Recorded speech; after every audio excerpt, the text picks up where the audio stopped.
Today's topic is Feminist Theories, a Sociological Approach.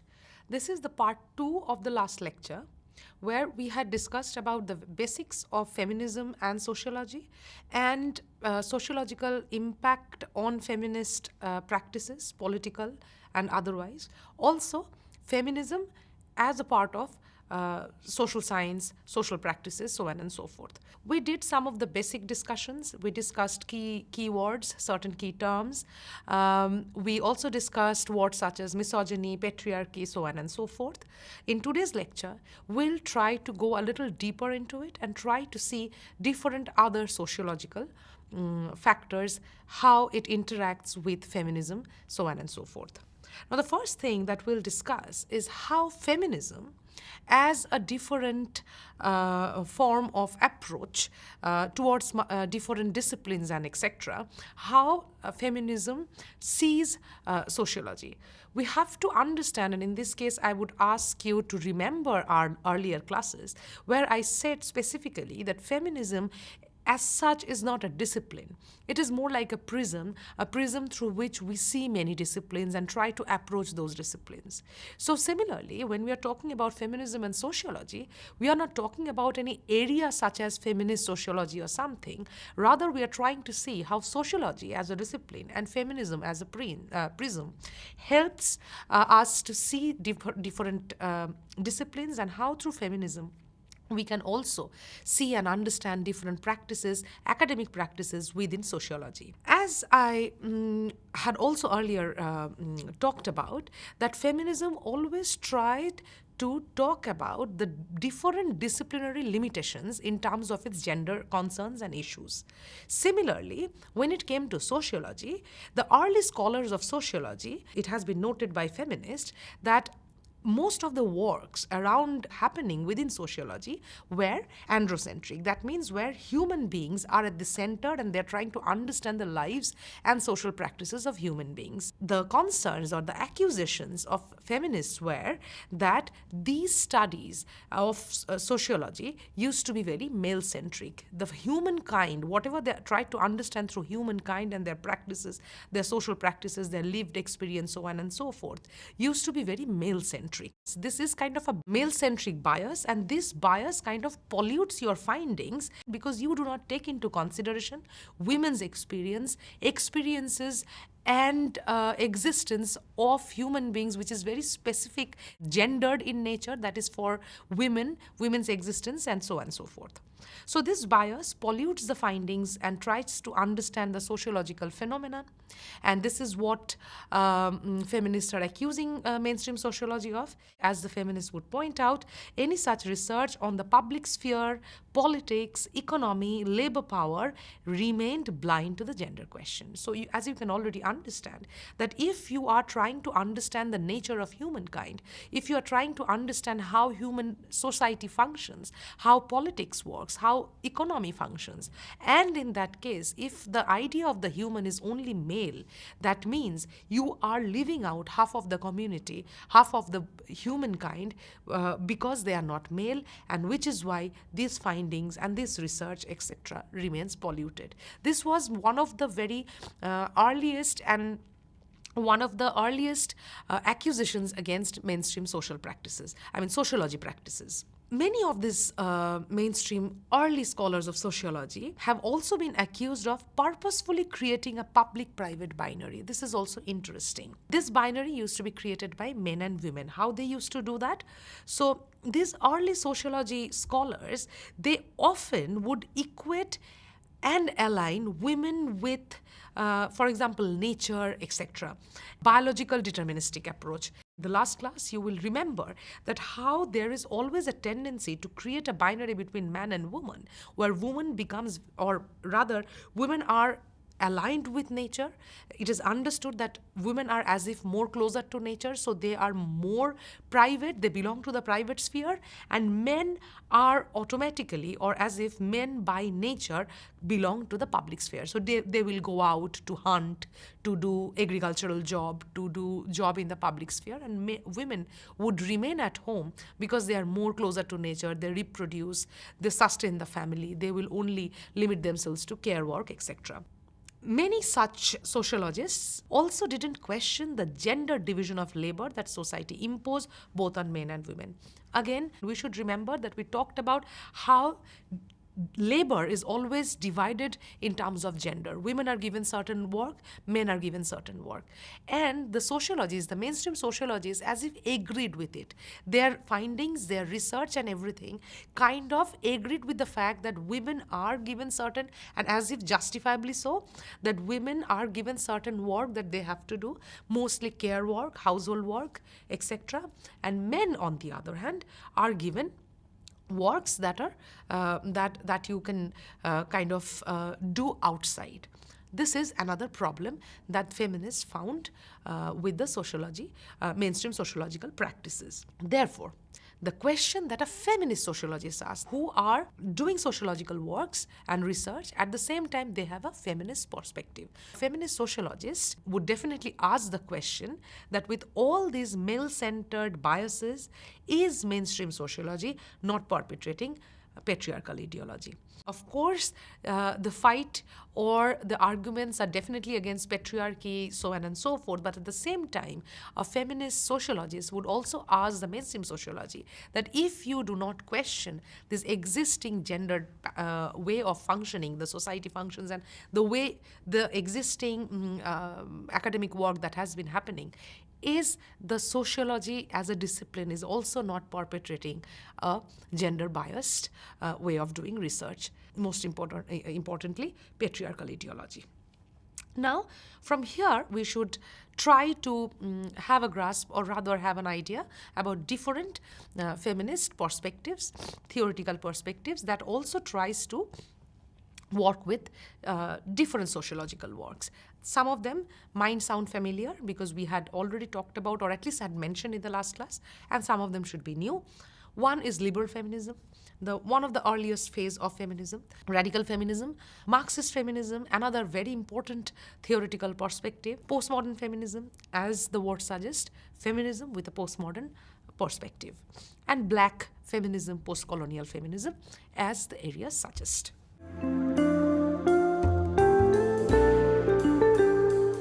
Now let us try to understand one of the most important categories that functions within feminism is the idea of gender.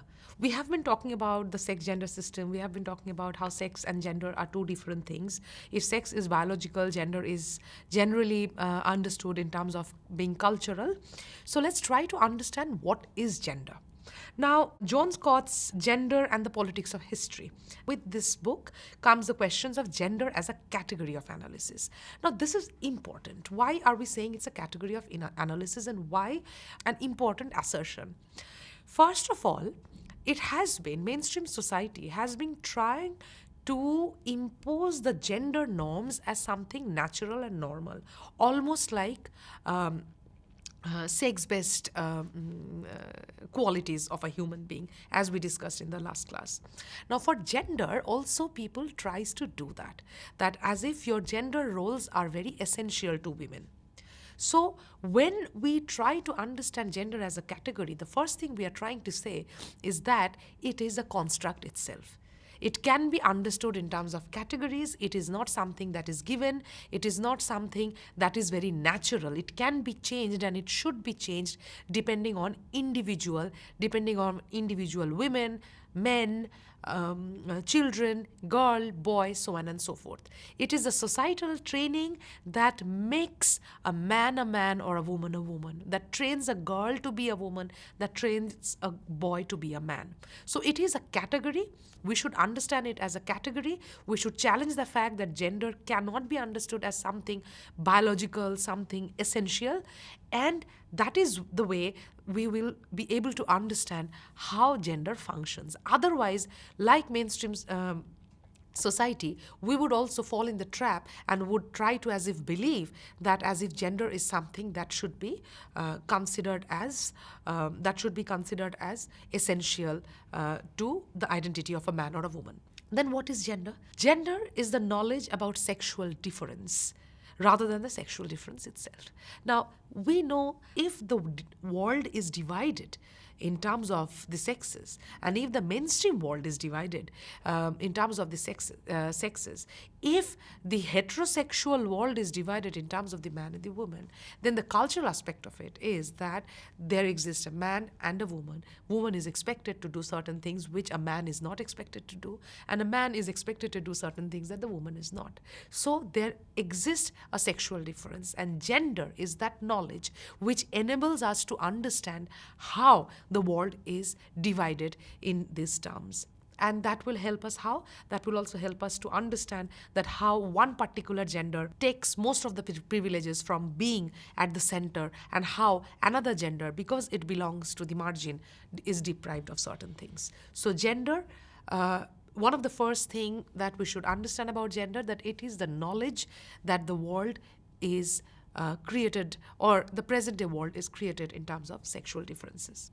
Gender is also the meanings attributed to different sexual identities. Gender is something that the society imposes, the culture imposes, that this is how a woman should be, this is how a man should be. So if the world is understood in terms of heterosexual identities only, and if the world denies any other sexual identities and only try to limit ourselves within man and women, even within that, different meanings are attributed to manhood and womanhood.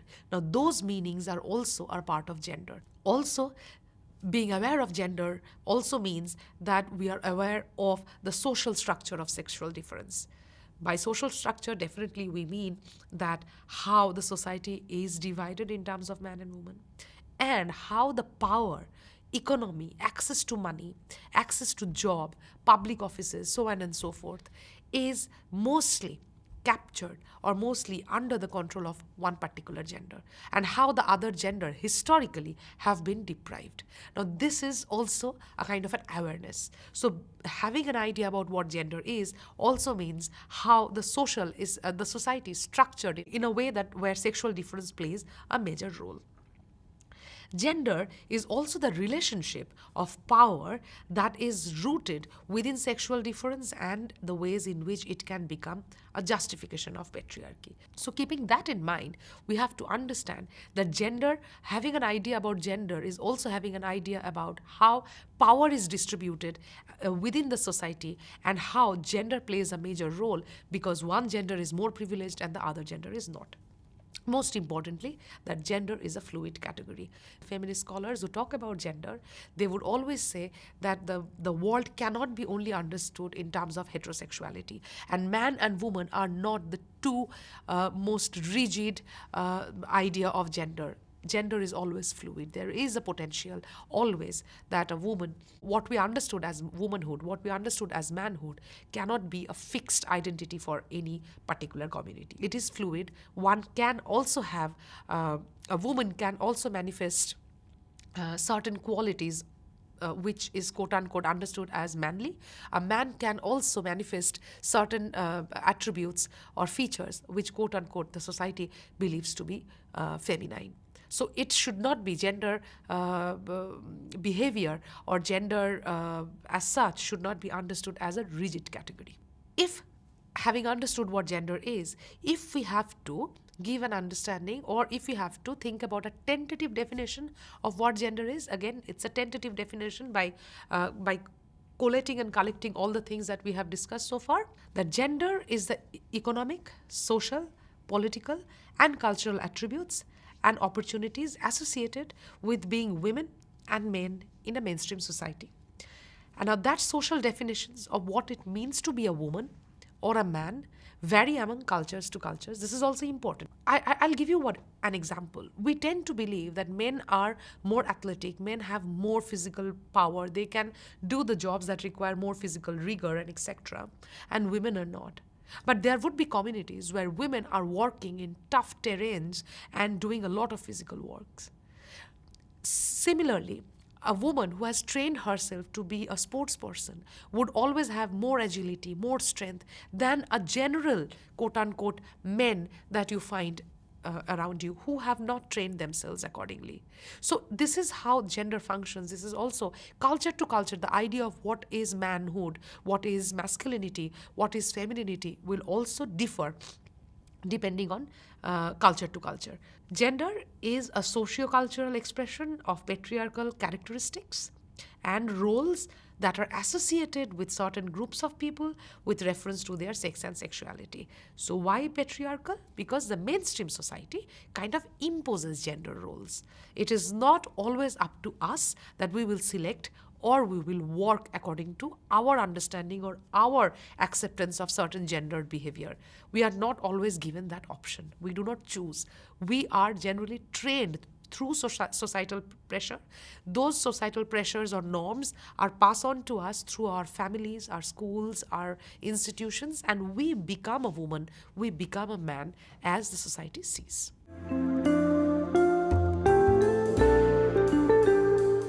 In this section, we'll now talk about certain key terms. Key terms in terms of sociological practices, gender, feminism, etc. These are the words that we every now and then come across, which is why it is important that we should have a proper understanding of what does it mean. The first two words that I'm talking about is gender equity and gender equality. Most of the time when we talk about a world where there is no difference, people have equal opportunities and everything, we use the word gender equality. But sometimes we also use the word gender equity. Now, what does these two words individually mean?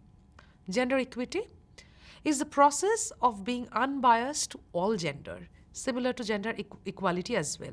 But what is specific to equity is that to ensure that there is no privilege added to any particular gender, or rather there is unbiased approach to all the genders, to ensure this, measures must be taken to compensate for historical and social disadvantages that prevent any gender, be it women, for example, or men, from the same level.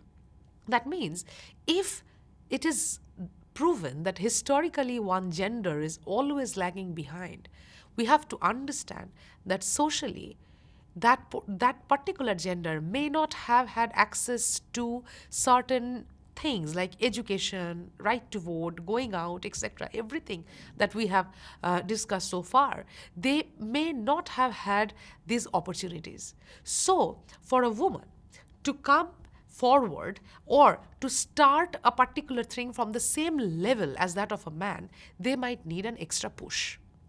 That is what we call as gender equity. For example, reservation is one such act. The other thing, one easy way to understand this is one of the memes that you might have seen in social media is that there is a fence and 4 or 5 people are looking through the fence and is trying to watch a match or something or a game. Now these 3-4 people are of different heights. Now we know that the person who's taller, it's easier for him to look at that. But a person who's shorter in height would require a stool or something to step on and then look at it. This is what we are talking about in terms of equity, that everybody should have equal opportunity and should start from the same level. So the one who is in a disadvantageous position should be given some support so that they can also start from the same level as that of the person who has certain advantages. This is gender equity. And gender equality is a state or condition where it is ensured that all the genders can enjoy equal rights. It enjoys equal socially valued goods, anything that is good and given to people. All of them have equal access to that, opportunities and also resources. The next thing is gender integration. So strategies applied through various policies, programs to take socially imposed gender norms into account and to compensate for gender-based inequalities. So gender integration is certain acts, strategies through programs that people take where it is always acknowledged that certain gender norms exist, and on the basis of that, certain gendered behavior or gendered way of functioning thing happens. And to compensate that, certain programs needs to be taken. That means being aware. As I said in the definition of gender, that the first thing is to be aware that the society runs or the society is based on sexual differences. So keeping in mind sexual differences, certain policies and etc. may need to be changed.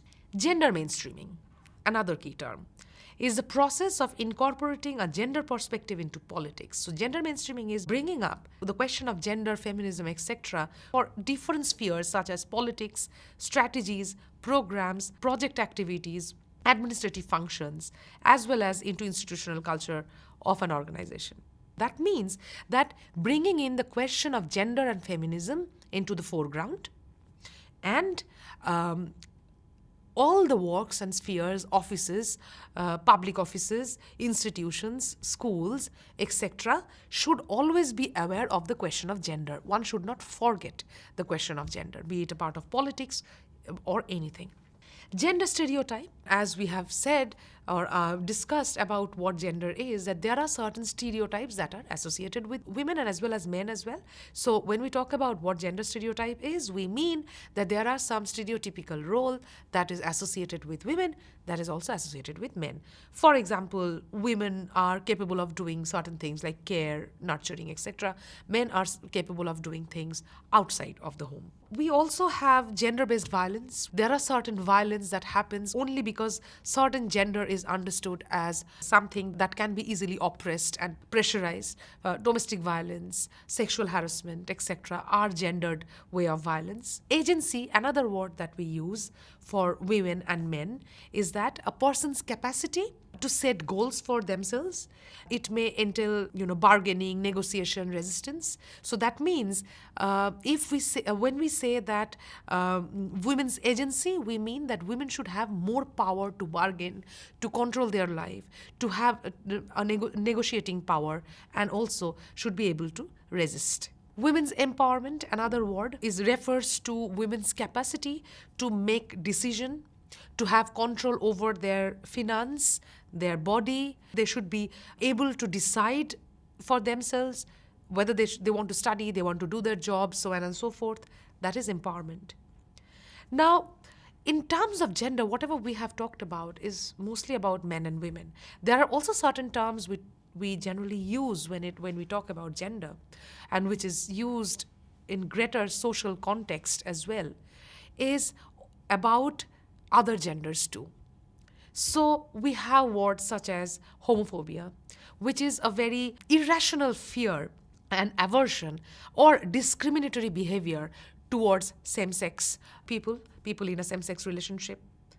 Heterosexism is a presumption that everyone around us either is a man or a woman, as if there is no other sexuality beyond it. Sexual orientation, another term that we regularly use. What do we mean by that? We mean the sexual preferences and choices of a person, be it a man or a woman. And one last keyword that I would like us to remember is the question of transgender. We have also had transgender bill and etc. in the past few years in India. I would request you to look through that and have an idea about what's the social condition of the transgenders in today's world. But what do we mean by a transgender? It is mostly an umbrella term referring to individuals who do not identify with sex category assigned to them at birth, or whose identity or behavior falls outside of stereotypical gender norms. The term transgender encompasses a diverse array of gender identities and expressions, including identities that fit within a female or male classification, and that does not, just as we said, that may not agree to the sex category that has been assigned to them at birth, may change later, so on and so forth. Transgender is not same as intersex, which refers to biological variation of sex characteristics, including chromosomes, that do not allow an individual to be distinctly identified as male or female. So this is not intersex. Transgender is an umbrella term within which falls the people who either do not agree with their birth sex category assigned to them at birth, or whose identity or behavior does not fall within the strict heterosexual understanding of gender. So that's it for today. we more or less have summarized, and in a simplistic way, I would say, we haven't complicated much, in a simplistic way, tried to understand what are the different sociological approaches of gender and feminism. Hope this will help us to understand the further social or sociological concerns that we have within the discipline. Thank you.